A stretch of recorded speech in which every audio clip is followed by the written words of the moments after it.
you have the opportunity, and people are telling their stories, you have the opportunity for cultural exploration, getting to know one another. You can, identity development. Sorry. Between the language classroom and the technical tools, there's what we used to call computer literacy, but now I hear much more often multi-literacies. So it's not just how to use the computer, but also how to negotiate the world of text and images and a lot of the other skills we need as computer users.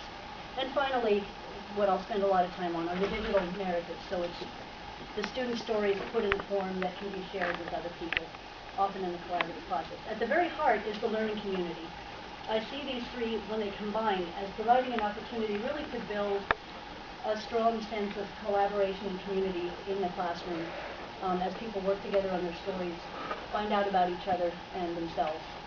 So that's my concept. What I'm going to do now is I have a little story about myself that I'm going to tell you. And then we'll come back to this, and I'm going to slot my story into this just to kind of cement some of the ideas. After that, we're going to look at some tools and some stories and all kinds of stuff. Okay, 1 week ago today, almost to the minute, my older daughter went into labor. That's her with the tattoos. That's me with the blue toenails. Naturally, she went into labor at my bedtime, so I was awake all night. This is my younger daughter, and the only thing they gave us to sleep on was this kind of mortuary slab of a thing. Naturally, it didn't work too well. After 14 hours, we started to get really punchy, so I'm not sure why, but I decided I'd be an insect, and my son-in-law was an insect-eating plant. We were really tired. But we survived. The baby was born, perfect. And here she is. This is my first grandbaby. And here is me, and I'm totally in love. Okay, so that's my story. Now, I'm going to ask just one person to answer each question. What was one thing that my story was about? Anybody? Baby. Baby, okay. So, and that fits into the blue circle, the student stories. There's the topic. What kind of language did I use to tell the story? What was maybe one grammatical form that I used a lot? Past tense. Past tense. So the simple past tense. Simple past, simple present. I had connecting words. I had sequencing words. So the digital tools I used, I'll tell you, were just photos that I took, and then this Prezi application, and then the narrative was live. What's one thing so that covers these three. We've got the language that we needed, the tools, and the story. Now, kind of into this area, what did that tell you about me? If I were one of your classmates, what now do you know about me that you didn't know before? The board was a family event. It was a family event. Okay, so we kind of know each other a little better now, just on the basis of that one story. One thing that somebody mentioned to me is that these kind of tools can be great even for the teacher to start a classroom with. When you come in and here's this story about me, and anything that you can do to lower the affective filter and build a sense of community and knowing one another is fabulous. And it also told a little bit about my culture, that I live in a place where some people have hospital births, where sometimes grandmothers are present. The literacy skills that I needed to put the story together were, I had to use a camera, I had to know how to use a computer, really basically. So I had to have some ability to negotiate the world of images and text. These are things students really need, as well as the English language skills these days. And then the community foster, I touched on that. So, any questions so far just about my Venn diagram and my basic concept? Okay. Now, the setting didn't seem standard hospital setting. Is that true? it was, these days it's standard, not when I had my kids, but it was a bigger room that had a couple of chairs and hospital bed. Okay. Yeah. Okay. Now, back to those three circles. I'm going to zoom in on each one a little bit, and we can really start to explore how these digital stories can work. First, to look at the language classroom. The things I'm talking about today are really designed for us regular people, not for an institution that has tons of money. I investigated this because I want to use these tools in my classrooms, and I have limited resources. So I'm assuming that the teacher has an interest in technology and in storytelling, but not necessarily infinite resources. So everything you hear today can be done in a situation where you have motivation, some resources, but you don't have to be a programmer or wealthy, which most of us are not. The resources that we need, the school or the students do need to have computers. That's fundamental. But they don't have to have high-tech, expensive software programs, and we'll talk about that in a minute. The students, I'm kind of assuming, and people who use digital storytelling in their classroom, the students tend to range from low intermediate all the way up to very, very advanced. But as you'll see from some of the stories that I'll show you, it really can be adapted to a pretty basic, beginner English level class. If you do something in the simple present tense, it's really a good way to have students get a little bit more comfortable with the language. And the objectives, what language objectives that you're pursuing with these stories can range from working with the simple past tense to doing strategic competence things and discourse level work with really advanced students. Or you can adapt it to whatever your students' desires or the school's curriculum demands. Digital tools, I'm going to say just a little bit about. There are so many things out there. So far right now, for making videos, there's nothing open source and totally free. There are for just about everything else. But and by the way, I forgot to mention, I do have a handout for you, so a lot of these things will be on it. I have the illustration of a cell phone because probably in a couple of years, that's going to be a huge tool in the language classroom. It is to some extent, but it is kind of in public media.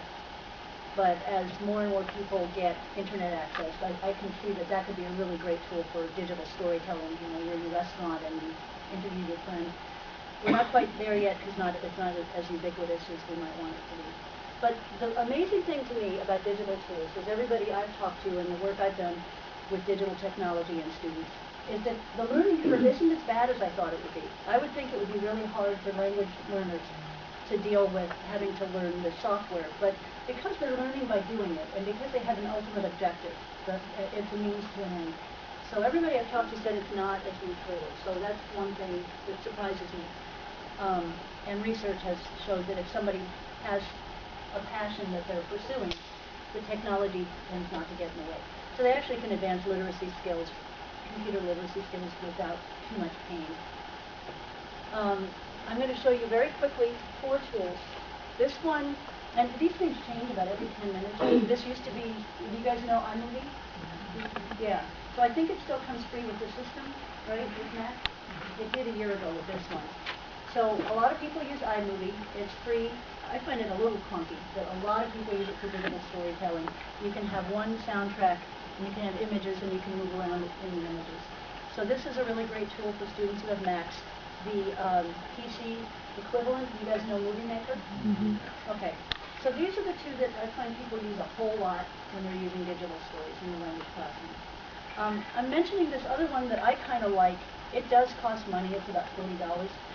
I'm mentioning it because it's meant to be a slideshow software. It has one audio track, so if you wanted music and voice, you'd have to mix them separately or play them at the same time. But what I like about it is the image quality is really high. It's designed for photographers. So some of this stuff that you're seeing here is kind of pixelated. So if you're interested in really good quality pictures, that's a nice way to go. Very easy to use. A little awkward, but I like it. And I'm also just going to mention this. Final Cut there are 2 versions, and it's a professional software. It's expensive. It's like $200 with the Mac, and it's for the Mac. But I'm mentioning it because there are several universities that use this in their English language centers, like the University of Maryland at Baltimore County. And even though this is a really high-end thing, many audio tracks, many video tracks, even then the students who are sometimes intermediate can get it. So it's I use it a lot, but I wouldn't want to teach it. But you might. Okay, questions so far about the free video editing tools or anything like that? Nope. Okay. This is the part I love the best. I have 4 examples of stories that the students have done. And the first one is an example of a really traditionally produced story. Every school that I've seen that uses this in English language instruction tends to follow this formula, which I'll talk about in a minute. for now I'm just going to play it. So it's an excerpt, actually a friend of mine, Maria Martin, did it, and it's about her cultural experience. I was about 6 when I heard we were moving north. The children are becoming too Mexican, said my Irish-American father. And so we took the train to Nogales, away from Irapuato, Guanajuato, and Monterrey, Nuevo León, away from the land of mis abuelos, Pedro Garcia and Guadalupe Rios de Garcia. We were going to a place where they only speak English. I only knew a few words of English. My father reads to me after dinner. In the new school, in Nogales, Arizona, they punish you if you speak Spanish. I quickly learned not to do it. I quickly learned to negotiate the many borders I was constantly crossing. Okay, it's part of a 4 or 5 minute piece. So, in one sentence, what is that about? What has she told us about herself?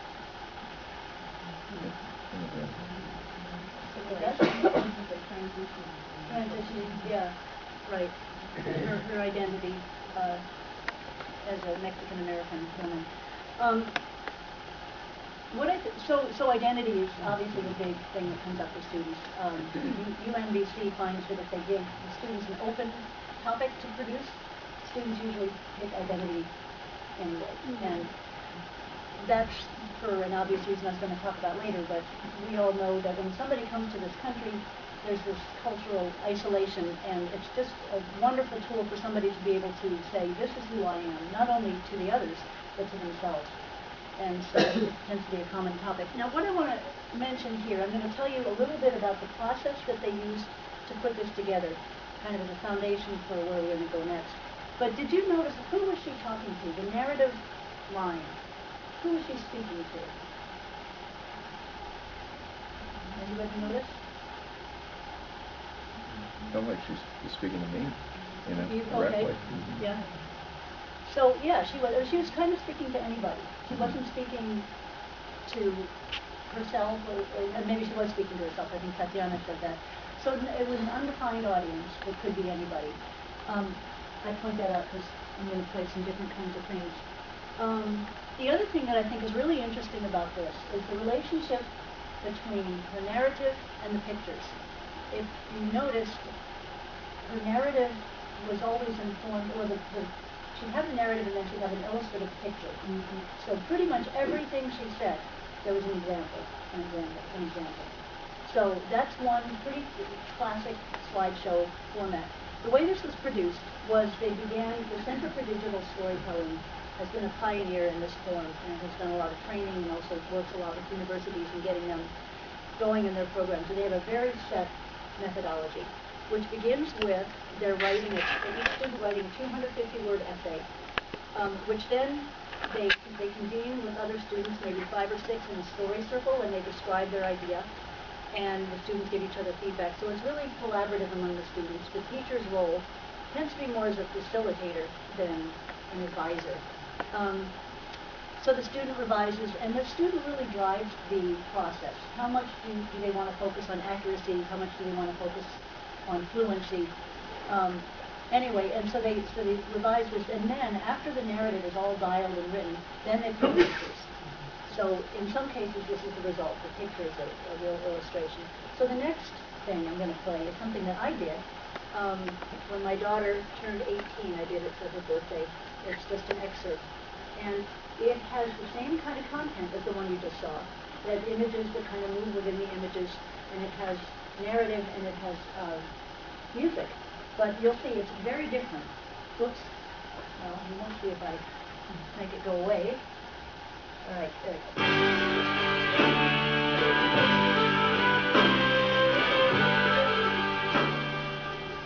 Yo, Molly, this is your mother. I have something to read to you. Oops. Where did it go?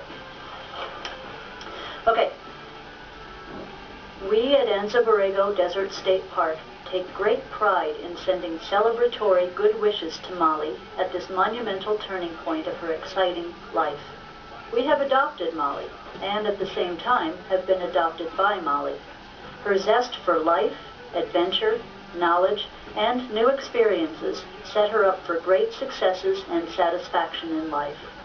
We send many best wishes to Molly for her 18th birthday, and at the same time know that Mom is having to cut the apron strings a bit more to let the wonderful and inquisitive Molly free to explore the world. We are all so proud. All the best, Mark Jorgensen and the staff of Anza Borrego Desert State Park and the Colorado Desert District.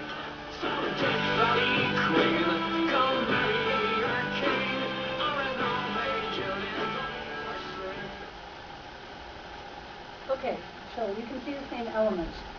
How is that different? Oh, I'm just going to try a wide open question and see what happens. In how the words and the images are put together, what's different about that? The audience is really different. Can you say more about that? Well, it seemed like it was directly to the daughter. Okay, So I couldn't quite follow. Like the other one, it was like she was very much informing me. This is her life and her success. And then this one, it was like I got like the tone of it, and I understood like the general message, I think, but I didn't understand a lot of the rest. Okay. Okay, so it was personal enough so that you didn't get it all. But what you said about the audience is really important. I think a lot of times people use narratives that are written without really thinking who they're talking to, and which is fine. But it's also an interesting thing to experiment with, to have your students speak to in a you voice. It's something I haven't seen used in English that much, in the classroom that much. So yeah, there were two things in here. There was me talking to my daughter, so I had a direct audience. And then, what was the other narrative element, which was a little unexpected compared to what we often hear? Did you notice? Reading a letter. Yeah. So we can have scripts, but there are so many other ways that we can tell stories. And I had just a few things that I thought of. You know, you can use any of these as a prompt to write a story. So it doesn't have to be, think of an idea about your identity, write it out. You can have some of a focus trigger that can really give rise to some interesting things. So, I have two more digital stories to tell you, each is under a minute. This one is different because it's not what you traditionally think of as a digital story, but I consider it one. I think a definition I've heard a lot for digital story is any kind of story put together on a computer that combines images and maybe video and audio. I think of a digital story as anything that's done on a computer. So this is just audio, and I'll give you context afterward. Just see what it's like just to listen without, being a radio person, I had to get my audio thing in here. Okay. Mama Maddox was indescribable. She was very set in her ways and bound and determined that if she couldn't make good, her kids was going to. She was a very dominant woman. Never once in my life do I remember her ever saying, "I love you." Never once. This guy had been after me for a long time. I'd never even been out with him. And so after the boys got drafted, she said, "Well, Rose, I think since you ain't got your brothers here to look after you, that you should go ahead and marry him." So I did. And it was the most sorrowful day of my life, I think. I cried and I cried and I cried. But it was too late then. Okay. So, what does it do when you're just listening to the audio? What does it do to the emotion? At least in this story. How is it different from if you had pictures? I need to focus on the accent and the structure. What do you mean about the structure? The grammar, the word, the choice of words. That's interesting. And the tone, yeah, there's a great. Yeah, so it's doing things with pictures is fabulous, but there is merit in considering. Yeah, so if you're really wanting to focus on the language more, this is one way to do it. And I just find it much more raw, that you really can get the emotion out of it more than if I'm looking at pictures that illustrate, and they may not be, you can make your own pictures. That's why I love radio. You don't know what she looks like. Now you do. But you didn't know what she looked like. And so you can fill in, and in a classroom, if I played just a plain old video, I mean a plain old audio, people would start to, I think they'd see more of your emotion, and that's kind of a nice thing. It's also kind of dangerous, so you have to make sure everybody's scaffolded and their effective filters are all neatly in place. But, so, this storyline was an interview. I interviewed, she's rockabilly legend Rose Maddox from the Dust Bowl era, who died a few years ago. And interviews are really a great source. Again, they've got that live quality, which a standard narrative storyline doesn't. And interviews can be with anybody. Obviously, in the language classroom, you can have colleagues interview each other. One thing I've done for my own radio programs is I've had a friend interview me with questions I've prepared. So I know I want to tell a certain story. But if I wrote it, it would sound all stilted and corny. But if they interview me, then it sounds more like me. So, yeah, interviews are really great for digital stories, with or without photos. And finally, I'm going to play one more digital story. This one's kind of way out there, but so am I. This one, all I'll say about this as far as context goes, is that it's a true story. Last night I was walking down the dirt road that I live on out in the country, and under the leaves by the side of the road I found this little pad of Post-it notes with words written on it. And it was eerie because a few days before a man had been killed down by the river, and it was almost like a poem by him.